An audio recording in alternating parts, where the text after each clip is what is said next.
देखिए, गला लगना या गला बैठने की समस्या अक्सर हम में से बहुत से लोगों को होती है। तो आज इस वीडियो में हम जानेंगे कि ये जो गला लगना है, गला बैठना है, इस समस्या को कैसे ठीक करें, इसके कारण क्या क्या होते हैं, किस वजह से ये गला बैठता है, साथ में ट्रीटमेंट क्या लेते हैं, सारा कुछ इस वीडियो में बताऊंगा। सबसे पहले देख लेते हैं कि किसी व्यक्ति का जो गला है वो क्यों बैठता है।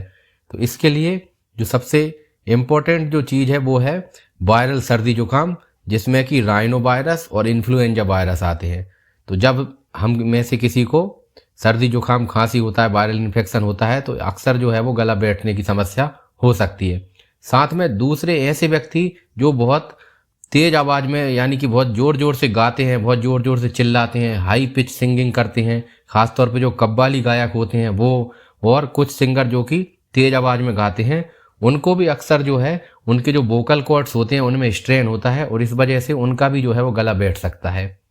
तीसरा, बच्चों में डिफ्थीरिया या फिर जिस एक बीमारी होती है जिसे हम वूफिंग कफ बोलते हैं, काली खांसी, तो इसमें भी जो है वो खांस खांस के बच्चे का जो है वो गला बैठ सकता है।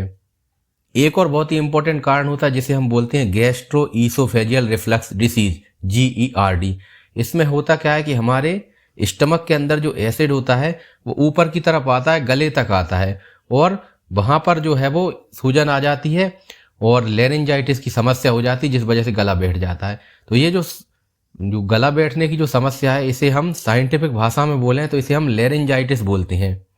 तो हमारे लेरिंग्स में सूजन आ जाती है, हमारे जो वोकल कॉर्ड्स होते हैं उनमें सूजन आ सकती है और ये जो बीमारी होती है सामान्यतः 1 हफ्ते या फिर बहुत से बहुत 2 हफ्ते में ठीक हो जाती है। और इस समस्या को हमें ठीक करने के लिए क्या करना चाहिए कि एक तो हमें गुनगुना पानी पीना चाहिए या फिर हम गुनगुने पानी से गरारे भी कर सकते हैं। एक और बहुत इंपॉर्टेंट कारण होता है जिसकी वजह से गला बैठ सकता है कि हम जो है वो कई लोग होते हैं जो कि शराब पीते हैं, तो उनको जो है वो गले में ड्राइनेस की वजह से भी ये जो लेरिंजाइटिस की प्रॉब्लम होती है वो हो सकती है।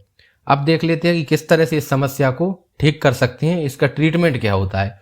तो पहली बात तो हमें कुछ जो आदतें होती हैं उनमें चेंज करना पड़ेगा, जैसे कि हमें ठंडे फ्रिज का पानी नहीं पीना है या फिर कोई भी ऐसी ठंडी चीज़ जैसे कि आइसक्रीम वगैरह नहीं लेना है।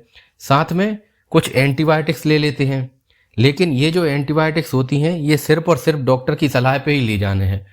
तो इनमें जो इम्पोर्टेंट एंटीबायोटिक है जो अपर रेस्पिरेटरी ट्रैक्ट इन्फेक्शन में भी काम आती है, उसका नाम है एजिथ्रोमाइसिन। यानी हमारी जो श्वास नली का ऊपरी हिस्सा है उसमें जब इन्फेक्शन हो जाता है तो अक्सर इस एंटीबायोटिक को लेते हैं। इसका नाम एजिथ्रोमाइसिन है।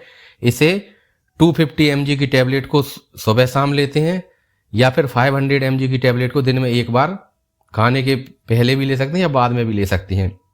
तो इस एंटीबायोटिक को हम ले सकते हैं, लेकिन इसको सिर्फ और सिर्फ डॉक्टर की सलाह पे ही लेना है, सेल्फ मेडिकेशन नहीं करना है। और इस टैबलेट एजिथ्रोमाइसिन को 3 से 5 दिन का कोर्स इसका ले सकते हैं। साथ में कई बार अगर दर्द बहुत ज़्यादा है, दर्द की समस्या बहुत ज़्यादा हो रही है, तो ऐसी स्थिति में पैरासीटामोल की जो टैबलेट है वो भी ली जा सकती है।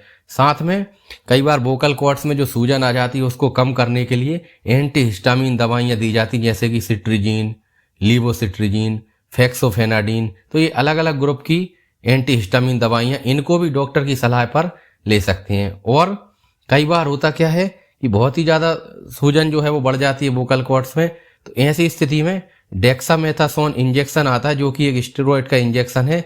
इसे भी डॉक्टर जो है वो एडवाइस करते हैं लगाने के लिए। तो उम्मीद है वीडियो आपको पसंद आया होगा, लेकिन आप में से बहुत से लोग होते हैं जो वीडियो चुपचाप देख लेते हैं, ना तो वीडियो को लाइक करते हैं और ना ही कुछ कमेंट करते हैं। अगर आपको किसी अन्य टॉपिक पर वीडियो चाहिए तो आप कमेंट डाल सकते हैं, मैं पूरी कोशिश करूंगा कि वीडियो बना दूं। साथ में वीडियो को लाइक करना बिल्कुल मत भूलें और अगर जानकारी पसंद आई हो तो थैंक यू लिखना कमेंट में ना भूलें। Thank you so much.